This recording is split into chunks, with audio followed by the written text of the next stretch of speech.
ทักทายสบายดีแล้วก็สวัสดีพ่อแม่พี่น้องมาทุกคนวันนี้คอยกับมาที่ได้ทุกคนเลย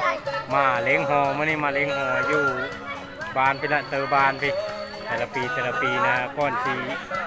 เกี่ยวเขาเกี่ยวน้ำพี่เลยปั้นเขาปั้นพี่เลยพัดเขาพัดพี่เลยนะต้องได้เลี้ยงหอทุกปีทุกคนเลยเลี้ยงหอผู้ตานมีการโตมาบ้ามาข้างพี่เลยได้เฮ็ดตามประเภทนี้บ่ตั้งแต่เก้านี่ก็สนิมก็เฮ็ดแล้วปะนี้ฮะเฮ็ดพี่เลยนี่มันย้อนยุคเจ้าเคยลิ้นหมดแต่ยังน้อยกะเคยได้เซ็มเลยแต่ยังน้อยค่ะอ๋อแล้วคอยเคยลิ้นได้แบบนี้ได้ส่วนหลายผู้หญิงมักลิ้นแบบนี้นะนี่หลายคนนะคนแล้วก็มีการเฮ็ดอยู่เฮ็ดกินได้นี่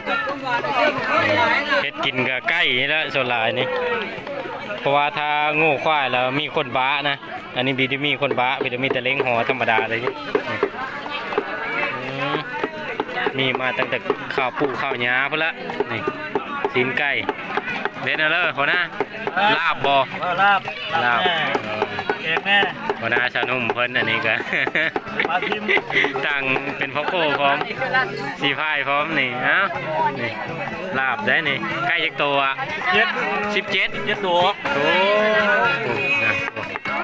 ทางนี้นี่ทางนี้แม่โก้ใหญ่ได้ทางนี้ได้พักลาบคือเดียวแต่ละปีต้องได้เฮ็ดเนาะโอ้ถ้าบีเฮ็ดนี่เพิ่นชูเลยเนาะ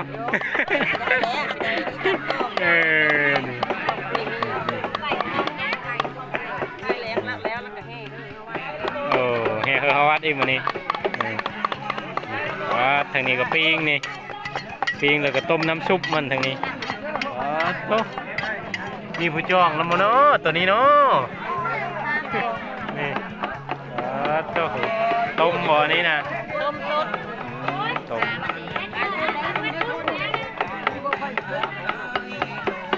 เชื่อยี่ไม่ได้ถ้วยนึงไงอันนี้ก็หอปูตาได้อันนี้ได้นี่มีคนจูดอันเท่านึงเลยทุกคนเลยเพิ่นเฮาไปชูนอยู่ตะบานพุ่นแล้วก็ได้เฮ็ดให้เพิ่นใหม่อีกบ่นี้นะนั่นนี่แกงบ่นี้นะสิเป็นต้มบ่ทั้งแกงทั้งลาบเอ้าใช่นี่อันนี้คือหอปูตานะทุกคนอ๋อโธ่ต่อมาปลาอันนั้นได้อันนั้นดีดิพู่ปลากว่าคุบกบไอ้รถจีนี่โอ้นี่เปิดมาดูเอ้าชาวพี่เลือนี่จะชั้นบ่ไปพี่เลือนี่มาต้มมากระบ้านี่โอ้มาเล้งหอคือเดียวหากมาแต่เช้าโลดเฮ็ดโอ้ควายวัยรุ่นครับควายควายวัยรุ่นก็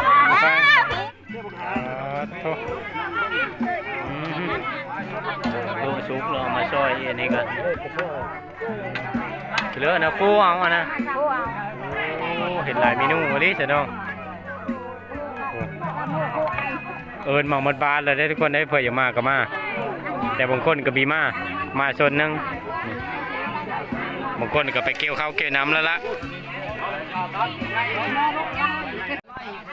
อันนี้กำลังเล็งหอปูตาทุกคนนี่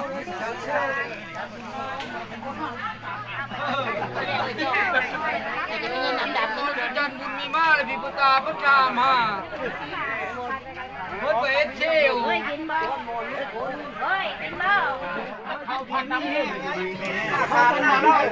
มักก็เลิกไปขอเลยดูจูบมักก็เลิกไปขอไอ้ไก่มักก็เลิกไปขอตายนี่ชมเธอชมเธอผู้เมื่อได้จังหวะเอาเสานี่ก็เป็นไม่ชมเมื่อไม่เอาโชว์โอ้ชงเคยชนะอีกไปนี่เอาตาคนเราตาเขามีเขากินแล้วติดยามีห้องมีโห่เลยโอ้ยชุบไปถือชาน้ำได้คนเราได้หลายนะคนโอ้ยเชิงเขาน่ะคือทึกเรื่องล่ามเดียวก็นับชาได้เขาแก่นับประมาณนี้แหละทุกคนเลยมีทายบางรายทั้งนั้นทีมพ่อโคเขากับบุ๊กอยู่ เชื่อได้บอกครูจังนี้ บางคนหน้าตาดีพ่อบอก ตลอดตลอด แล้วเลิกซ้อมเฮิร์นะ ฮะ ลงแล้วบ่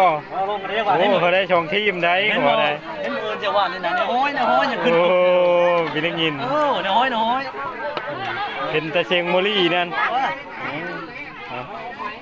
อันนี้ก็โคตรลี่เขาแล้วนี่บ้านเวงใช่นี่ ตัวเล่น แต่ค่อยหนีปะเพิ่นแล้วล่ะ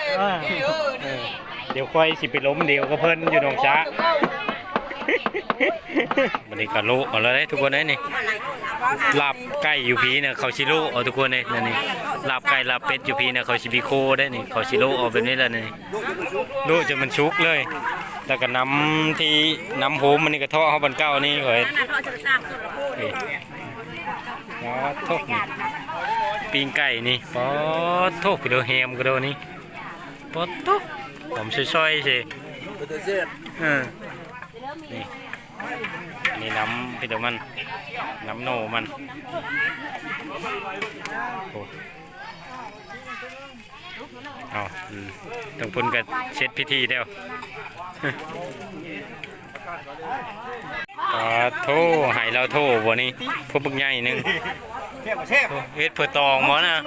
มักไว้แต่เฮิงนะ ต่อกินทั้งน้ำก็ได้เสื้อหน้าไปนี่จะบอย โทกินโลดเราโทเขาเอิญทุกคนเลย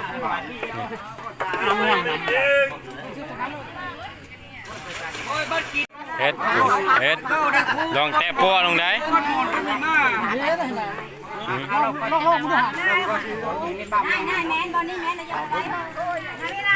เราโทนี่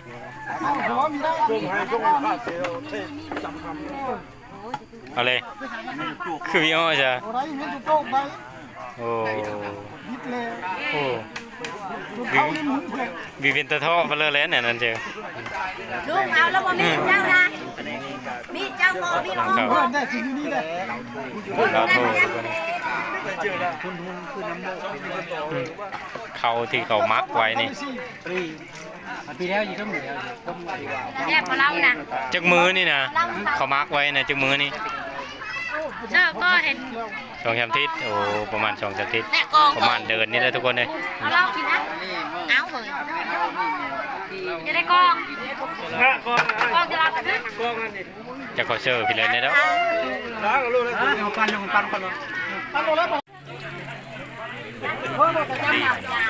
ขันแล้วน้อยเนาะนี่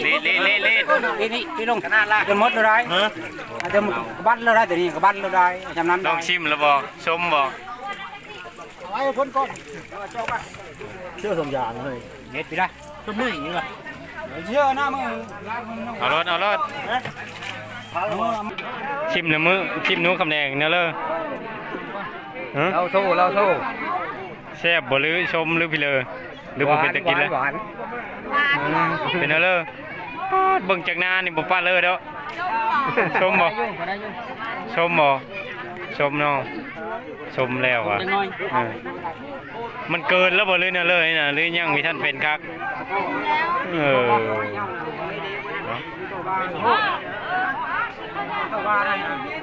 เกินทุกคนเลยเขาเกือบเป็นเดินแล้วอาจารย์ก็เลยมันชมกันละมันมีท่านลาบโยไก่กันผู้โหดก็มาผู้บลุงจุงใจมาละสบายดีพี่น้องมาจากกิโลนี่ประมาณ3 กิโลทุกเก้าหาเศร้ากันฮอดบ้านเร่งน้อยแต่3 กิโลอ๋อทุกคนเอ้ย9 กิโลมาแต่เช้าพุ่นเลยเนาะมีเช้าคิดว่าเลยมีท่านละกับหัวจักโอ้มาถ่ายเป็นเทเลทึกไว้ว่าบ้านเฮาเคยมีเนี่ยนี้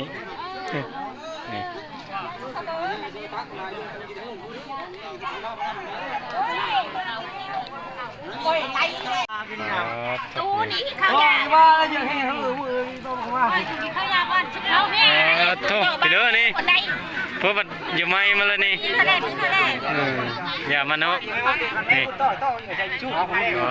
โทโคใหญ่มันดูพักกบเลยนั่นมันนิดเอาโดนน้ำลาบไก่พี่เด้อสับช้าไก่รถอันนี้มันลายคนกันเลยชื่อน้ำลายครับพ่อชดบ่ คนเล่นเสื้อน้ำลายลอยเอา น้ำทมบานก็เอิญน้ำทมบานก็เอิญอ้าวครูก็ได้เชื่อน้ำแล้ววันนี้นี่กันนี่ถูกหานเชื่อน้ำอีกแล้วเชื่อนี้มันก็เมื่อคืนน้ำลายแล้วยังมีแล้วจ้ะคนนี้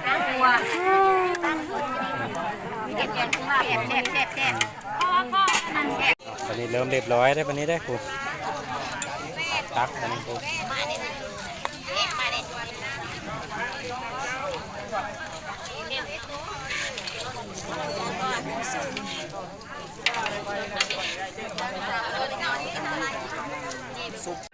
เอาตอนนี้ก็กินแล้วนี่กินเป็นคุ้มนะตรงนี้สองถ้วยนี่กินโมเมนต์เล้งห่อได้เล้งเฮาเองได้อันนี้ก็คุ้มนะชาวไม้ไทยนี่ชาวแพร่ไม้บ่ได้เอามาน้ำตัวเลยชาวแพร่ไม้ไปหน้าน้ำปลาเพิ่นแล้วมีโดนมาละเดี๋ยวหมดแล้วนี่กระซาบหนึ่งบุ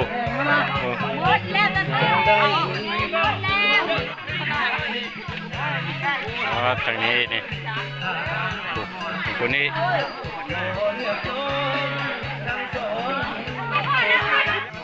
จุ่มนี้อยู่ป้าพี่เราจุ่มนี้เปิดโถ่เอากินข้าวป้ามานี่โถ่ทีมสีพายเขามาจะเชื่อนี่เพิ่งไปเขามาจะชอมเฮอบ่โถ่โอ้ตกใจเจอโค้ดลงโทษและนี่เขาก็ขึ้นมาเดี๋ยวนี้รถนี่สวยเลยใหญ่ข้าววัดข้าวป้าเป็นเปิดเด็กวัดนะกินข้าวป้าแล้ววันนี้ข้าวป้าก็มาเลยกินเลยเมาละได้ทั้งละเราหวังเจ้าทั้งหลายเฮ็ดคำเขาวิคาดเฮ็ดเลิกไปแล้วในบ้านดูแกในบ้านกินแล้วเด้อพี่ต้องอายค่อยเด้อหลับไปแล้วเรานะปีนี้เรามีแป้งอีพ่อนี่ก็ปีก็มาไปเลยแป้งลายโรดชนลาบตรงนี้ทุกคนโทษกระดูโรดต้นเข้าไปกินโอ้ยแซ่บเหลือพาบินเอาเลยเห็นว่าน้ำต้องล้างก็แซ่บอยู่ข้าวป้าแซ่บล่ะเราเขาถึงรอยึดไปก่อนนะได้เหรอเขาเท่นะยึดขึ้นนะนี่นะสามพันนะเรื่องหลังเอาวันนี้ก็เริ่มอิ่มแล้วแต่ละคนครับผมนี่ก็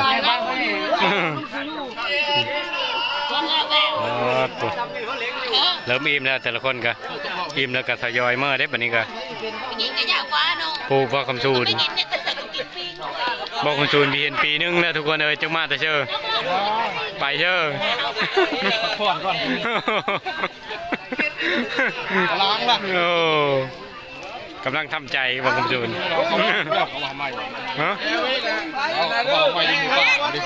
ปาโตคือแหวบ่น่าปาโตเดี๋ยวกินน้ำใสหรือน้ำมูลน้ำใสเลยน้ำใสบ่น้ำใสอยู่นี่เจ๊ครับตอนนี้ก็พอดีกินข้าวกินน้ำเรียบร้อยกับพอดีทยอยเมื่อได้วันนี้ตัวแล้วพี่แล้ววันนี้เนาะนี่เกี่ยวข้าวเกี่ยวน้ำผัดข้าวไปเลยก็ได้มัดแล้ววันนี้ไปผัดข้าวก่อนเลี้ยงหอนี่เว้ยคนชูนแน่นอนทุกคนเลยนี่ไปวันนี้เมื่อก็แล้วก็เดี๋ยวจีถ่ายบรรยากาศข้างนอกเขาเบิ้งวัดดอนหัวนี่มีต้นไม้ใหญ่ๆทุกคนเลยแล้วก็แบบกว้างนะนี่เป็นป่าสงวนเลยตรงบ้านเลยวันนี้นะนี่อันนั้นก็เป็นเตอร์บานทุกคนนี่อันนี้ได้ดอนหัวกันนะนี่ต้นไม้ใหญ่ทั้งหมดประมาณเนื้อที่ก็ประมาณความยาวก็ประมาณ200 กว่าเมตรนี่แหละทุกคนความใหญ่เอาไปพื้นก็ประมาณ100 กว่าเมตรประมาณนี้แล้วนี่หมดบ้านแล้วตอนนี้กันนี่อยู่เคอบ้านเลยเตอร์บ้านนี่ทุกคนตอนนี้มาฮอดบ้านก็มีการแห่เฮ่อฮาวัดได้วันนี้เพราะว่าเอามาได้3-4 มื้อแล้วแหละทุกคนเลยยังมีท่านเอาฮาวัดอยู่นี่ที่เอาฮาวัดมานี่เอามาแต่แกงก็เพื่อเฮ่อลำนี้ก็ขายเดี๋ยวก็เพิ่มค่อยเลยนี่ นี่ขายอินซี่เล็กทุกคนนี่สางลบนะเอามาเขาเอาไม้เละเอานี่กำลังสีแห่เขาบานวันนี้ก็แห่ไปเรือเขาวัดก็มาเฮิร์นฮอเทอร์แล้วก็เมื่อนี้ก็ไปถ่ายบรรยากาศแถวการเล่งหอ14เบิ่งนะเพราะว่าบางบ่อนก็มีบางบ่อนก็มีนะแต่บ้านคอยนะเกิดมาแล้วก็เห็นรถแบบนี้นะเหตุการณ์ที่เลี้ยงหอนี่ก็ทุกคนเลยแต่ก้อนแต่ปู่แต่ย่าเขาไปละนับถือเดียวมากแล้วก็ถ้าบีเลี้ยงหอตอนเพื่อผัดข้าวผัดน้ำแบบบีเลี้ยงหอก่อนนี่ถือว่าโอ้ประตาชูนและถือว่าเฮาคนเฮาไปเลยนะทุกคนห้องให้รถแล้วก็ออกปะรถนะว่าเฮ้ยชูเฮ็ดอันนั้นอันนี้โบอันนั้นอันนี้ก้อนเป็นแบบนั้นแบบนี้แหละทุกคนเลยบ้านเฮาก็เลยพาเดียวเฮ็ดแนวนั้นมาเลยก่อนสีลงให้ลงหน้าหรือปั่นผัดเขาปั่นเขาเอาเขาคือเราขึ้นนี่พี่เด็กก็เขาต้องได้เลี้ยงหอก่อนนะแต่ละปีนะเอามาถ่ายเขาเบิ่งประมาณนี้ได้ทุกคนเลยคลิปนี้ก็ไว้เช่นนี้ก่อนคลิปหน้าพบกันใหม่สบายดี